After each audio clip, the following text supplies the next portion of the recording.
Good morning, good evening, good night, depending on where you are. Today's live stream is going to be about the crypto markets. Crypto markets are pumping today with Bitcoin now at $94,000. I just want to go ahead and chat. For the people wondering about my current background, here is the answer as to why it looks so garbage. I spent about $1,000 on a brand new background. By the way, check this out. I got a brand new pen, which I'm very excited about because now I can do circles and I can chart and I can do squiggly lines all the time. But anyway, I spent about $1,000 on a new background, so it's gonna be looking nice in about 2 weeks-ish. I was just like, if I'm gonna be spending $7,000 on the camera that I'm currently using, I might as well have some some decent lights. I feel like crypto bros, we spend money on the most ridiculous things.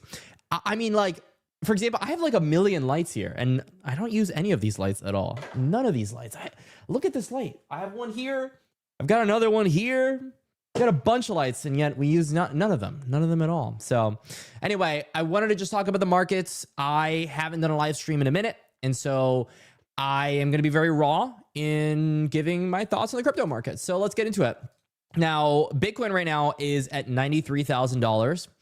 And that's a very good thing, my friends. Very, very, very good thing, because Ethereum has actually been showing a lot of strength lately. I mean, this is a cryptocurrency at $3,300. It's up 11% on the week, man. I mean, that's like, you got to be happy about that. Oh, there you go. I got the comments working good. How you doing, man? I mean, I quite literally 2 hours ago, I drank pre-workout because I went to the gym. So I'm using the energy. I'm using the energy I've got right now. But anyway, Ethereum's looking really good. Tom Lee was talking about the fact that the super cycle was here. And I actually saw CZ as well was talking about it. So it was what? CZ was talking about it. Tom Lee was talking about it. I know Arthur Hayes sold a lot of his crypto positions, but he's still holding his Bitcoin. Who else? Dude, there were so many people talking about it. I know that we have the Do Kwon sentencing that's coming up. We already had the SBF sentencing, so he got 25 years. People are predicting on prediction markets about 9 to 12 years for Do Kwon, so that's going to be interesting. Other things to look for is Terra Luna Classic going to start printing? Probably not. So coin's going to go down. Cardano had news today, which I thought was interesting. I'm just going to write down everything that I'm thinking about right now. So Cardano had Night. So they had their privacy token launch. Charles Hoskinson invested into this thing. What was it, like 3 years ago is when they started the development on it? It's a partner chain to Cardano, which means that they're going to be paying Night tokens to Cardano staking holders, which I thought was pretty cool. What else? What else do we got? So we have so much news in the crypto market right now. We have banks. So banks are talking to senators. I love my handwriting. I look like a doctor. My handwriting. But they're talking to senators, which I also thought was interesting. That is a clear bottom signal. We have Bank of America, so BOA, advising clients to put about 4% of their cash in hand into the crypto markets. We also had Tom Lee, which interestingly enough, he still has like, what, $10 billion to deploy onto Ethereum if he wants to, which is a lot. I mean, that's a lot of money to deploy into Ethereum. I don't know about you, but it looks like we bottomed. And maybe it's because I'm a moon boy, and maybe it's because I have money in the crypto markets and I have copium. I mean, that's a very strong possibility. But from my perspective, it looks really good right now. And I've been deploying money not into like highly speculative altcoins. I've been very honest about where I've been putting my money. I've been putting my money into stuff like Bitcoin. You know, Bitcoin, Ethereum, it's looking good. It's looking real good right now. I think Ethereum is the new carry trade. And why do I think that is? Well, the reason I think Ethereum is a superior trade over Bitcoin right now is because of the narrative. So here's the narrative behind Ethereum and why I think Ethereum is a better trade than Bitcoin right now. So of course, Bitcoin's valuation is very high. Bitcoin's valuation is like completely ridiculous. But here's the big but. It also has a lot of growth ahead of it. You know, this is an asset that's going to be worth over $10 trillion at some point. So here's my thesis. So Ethereum has a clean narrative. So it's clean, right? It is the secondary pump. So this is where liquidity is coming. So liquidity is coming over to Ethereum. Bitcoin already had its ETF pump. So it's already had the ETF pump. It has the president behind it. It also has funds which have already allocated capital into the markets, while Ethereum still has, the Tom Lee $10 billion plus other funds, right? Other funds haven't tapped into Ethereum as much as Bitmine has, which I think is pretty interesting. Ethereum also has DeFi. And if you didn't know, DeFi is where enterprise is going, because as it stands, enterprise is big into, what are they big into, my friends? They are big into stables. They love stable coins because they can farm free yield with it. And the place with the most in the world, you can look at this yourself, USDC.cool, is Ethereum. Ethereum has $52 billion. They got $52 billion worth of stables. And the second place is Solana. It's not even close. Ethereum's trashing everyone. So that's a very good thing. Very, very good thing. That's UCC, of course. USDT, different story. We got Tron, right? But when it comes to the America cryptos, America stablecoins, these are the big ones. And so let's keep going here. What other things does Ethereum have over Bitcoin? Let's just go ahead and put a line here. Well, they also have, on top of the liquidity and everything that they have, right? They have exchanges, and exchanges are milking the crypto industry right now. So what other things does Bitcoin have that Ethereum doesn't have? Well, Bitcoin has the Bitcoin wars. So Bitcoin Core is having a lot of drama right now. And that's why when you go to CoinMarketCap and we're filtering through crypto coins, we see Bitcoin Cash has been getting a lot of attention lately.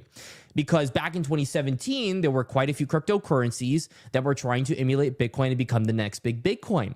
And from my POV, of course, Bitcoin's going to end up winning out, but it's not a good look when people are trying to replace Bitcoin right now. People are very united on the Ethereum front. Ethereum's a much more secure trade at this point from a return perspective, especially considering the fact that it's only at $400 billion and it's been undervalued for a very long time. Bitcoin hit new all-time highs. Ethereum, didn't really scratch through all-time highs. It has a lot of potential comparatively. And if we do see stablecoins continue to increase in the crypto markets, which I believe they will, then that's going to be very good for Ethereum. So that's why my big thesis is that ETH is going to be very, very, very big.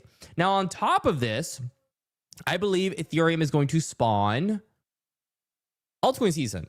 Alt season is going to happen because Ethereum is going to run. The only reason we haven't had alt season is because we haven't had a reason for liquidity to come into the crypto markets for DeFi.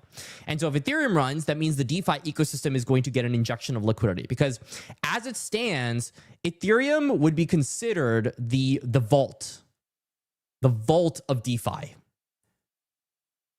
That's how I think about it. It is where all of the money is stored in DeFi, in decentralized finance.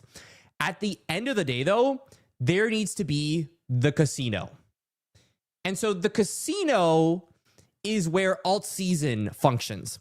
And the top three narratives that I believe are going to do very well, the first one is the one that I've been covering a lot, gaming. The second one, I believe, is going to be AI. And the last one, which is an interesting one, is going to be robotics. Now, there aren't a lot of robotics coins right now. However, I believe this is going to be overhyped trade coming in next year, because a lot of people are going to try to find AI adjacent trades. And robotics is one of those adjacent trades that doesn't make a lot of sense right now, because robotics clearly isn't where it needs to be. But people are just going to ape into their crypto coins because they can. It's not going to make any sense. People are just going to be gambling because they feel like it. And the casino is exactly what it is. It's going to provide the overhyped trade. And that's going to be robotics, because it's going to be adjacent to AI, but it's just way too early for robotics right now. I think we've got a couple of years before we really have to worry about these robotics coins and they start making sense. So I'm thinking, like AI is the big place right now. AI is going to be the middle ground, which is, this is breaking edge. This is breaking edge technology. Let me just put that right there.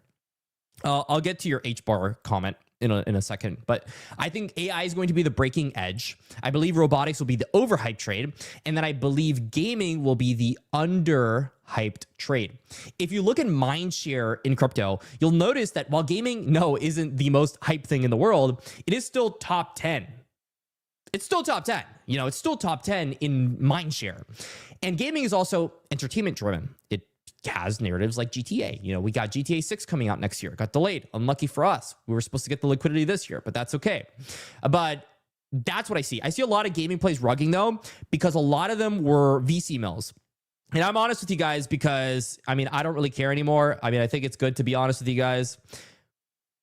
At the end of the day, you know, you're going to win if I win, pretty much. So I believe a lot of these were VC mills, which were pretty much major venture capital funds invested into a lot of these different crypto gaming projects. And they invested for the sole purpose of advising them and forcing them to use their market makers, to use their market makers, to use their exchanges, to give them, you know, better advantages on their token rounds, so better token round incentives. Like they just extracted the hell out of all of these gaming projects and these AI projects and the altcoins. I mean, it was awful. If only, I wish you guys could have seen the amount of corruption in the crypto markets. It was disgusting. And it's still disgusting. A lot of these top L1s are just VC mills. That's all they are. And a VC mill is just like venture capital funds invest into an L1. They get these crazy advantages over retail, and they just dump over the next coming years at this ridiculous discount. I mean, Tom Lee, what did he do? He threw, I think it was like 20 million, or I don't even know the exact amount, but he threw some amount of money into this like World Liberty Finance treasury company, and it went up some ridiculous amount. You think they're taking in risk compared to you guys? No, they're not taking in risk. KOLs or creators and retail, we're the ones getting screwed over. We're really the ones getting screwed over. If only you could see the advantage that VCs have over regular people in the crypto markets. It's disgusting. So anyway, I think a lot of these will rug. So don't just buy any gaming coin. I would buy gaming coins with revenue. You need revenue in 2025. In 2025, people are sick and tired of getting rugged. I'm sick of it. I invested into 50 different companies in the gaming markets, and I'm not even joking with you. Like 47 of them have rugged practically at this point. I didn't lose money. I practically broke even, which, I mean, can you be proud of that in the crypto markets, breaking even? I guess. I mean, I guess. But still, like, it was rough. And the only one that really made me money was an AI project. It was AI. It wasn't even gaming. It said it was gaming, and then it completely ditched gaming. So good for them. But yeah, like we need revenue. We need revenue. The only ones that I thought were interesting, one, Cambria, their mints are cooking right now. Every single mint that has happened on Cambria has done well. I've been so sidelined, it's not even disgusting. The other one was Fableborn. So Fableborn, I've been looking at this. I think this is insane. I mean, I am so impressed with Fableborn. And then the last one, so Cambria, Fableborn, YGG. So YGG, I actually went to their creator house. No, I'm not sponsored by them right now, but I've been sponsored by them in the past. I just genuinely enjoy working with them. But they released this game. It was like Waifu Sweeper or something. They've made millions of dollars off these games in real like revenue. So any of these tokens that actually have revenue, like those are the tokens that I'll ape, but I'm going to wait until 2026. Like I'm going to wait until the narrative's hot before I start aping in. So I'm just like, I'm looking. I don't know if I'm buying right now. I'm definitely not buying right now. That's the honest truth. But I am buying stuff like Ethereum and Bitcoin. That's what I'm doing. I've dumped, I don't even know how many altcoins, and I've turned them into Bitcoin and ETH.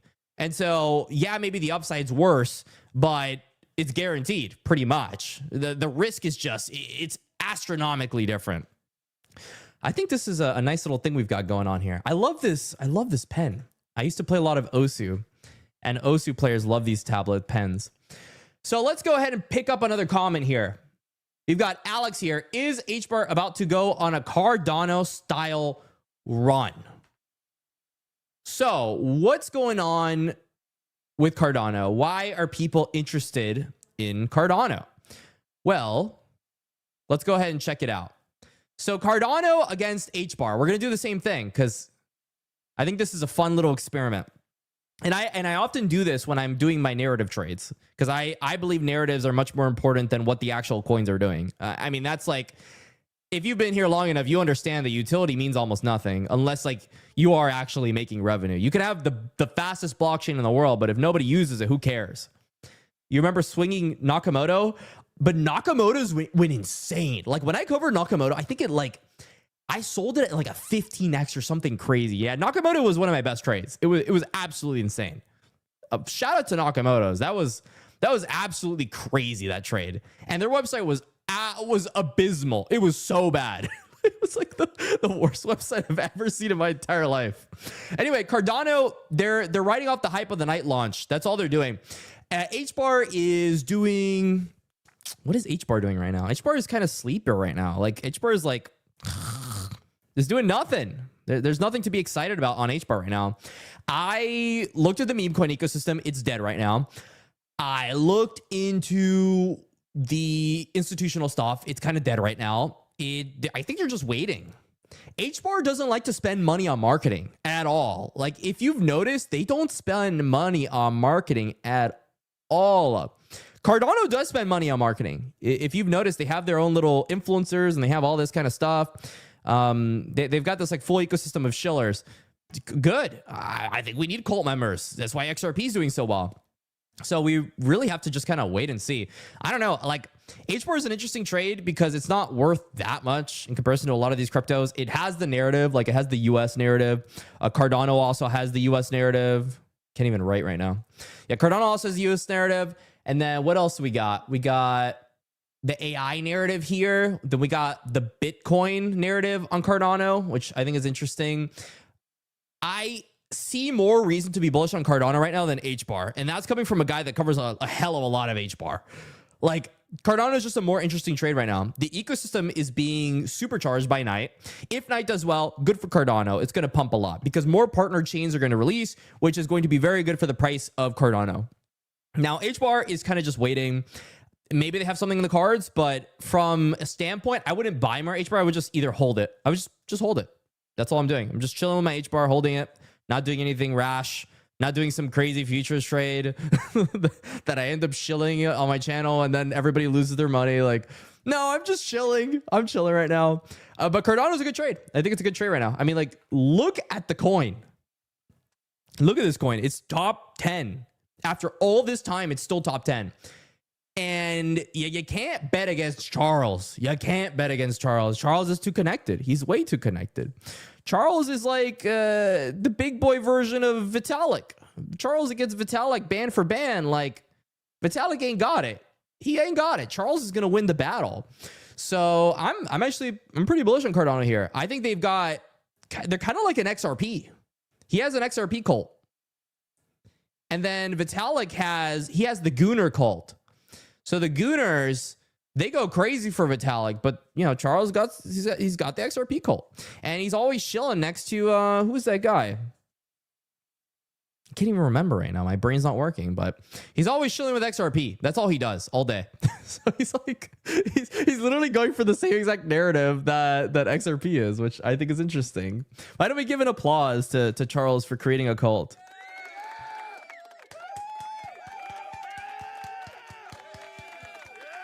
Incredible. Absolutely incredible. Still my biggest bag. Yep.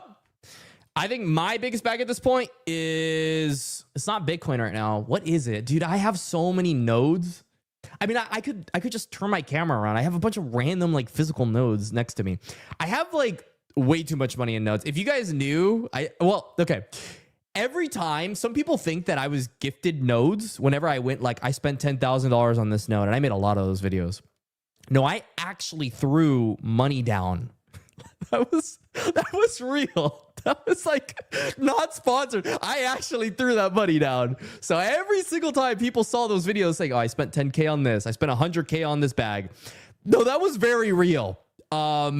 So maybe we all need therapy sessions, but some of those trades ended up working out. I mean, Zenchi, for example, I mean, that one I broke even on, and that was like 100K. So like, feels good. Feels very good about that. Anyway, so when am I going to be buying altcoins? I guess the answer would be when it becomes obvious. I'd rather be late on altcoins.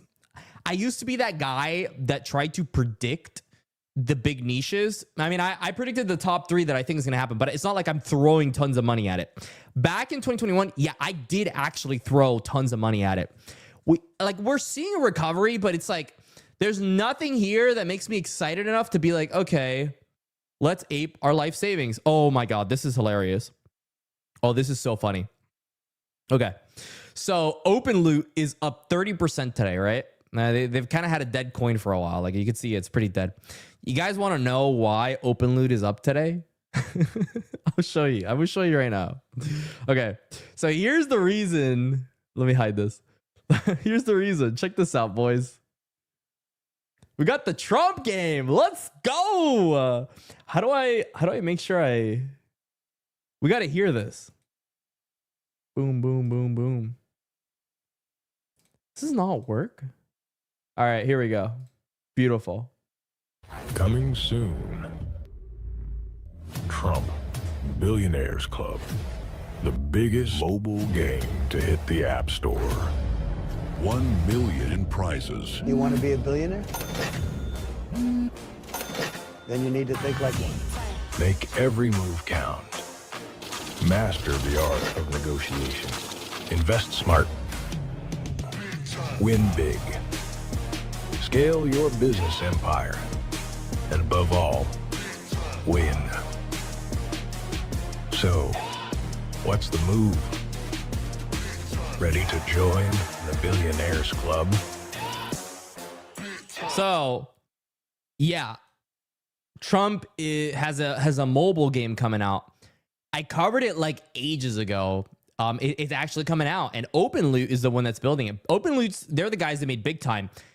If you did not know, they made a lot of money off Big Time. Like a lot of money off Big Time. They were not an unprofitable company by any stretch of the imagination. So they did not need to do this. I don't really understand what happened because from my perspective, I don't see Big Time as a US based chain, but I guess I could be wrong. Maybe they're pivoting. It's like when Gala was announcing that they wanted to be the America First chain, and then they had that Easter egg event where they were just promoting the White House or something like that in the Easter egg hunt, something like that. They spent a bunch of money on that. And then they went to pitch the fact that they wanted to make an America First chain. And then a month later, they announced that a game that was acquired by the CCP, the Chinese Communist Party, was going to be on Gala chain. So I'm not like, I don't understand these chains. Like one day they're America First, one day they're CCP first. I don't understand it, but yeah, here we are. Open Loot has a Trump game. They've got Trump. Now, I don't like, look at that. Isn't that incredible? I don't know if I'm very bullish on a Trump pump on Open Loot, but it is interesting. Nonetheless, I mean, it has had a pretty big impact on the coin. It's up 33%. So we'll have to see where this goes. If this is going to be a big thing for Open Loot, if it's not going to be a big thing. But overall, I'm feeling pretty optimistic. The fact is, crypto game is getting attention. It was not getting attention for the longest time. Let's go ahead and swap over. Boom.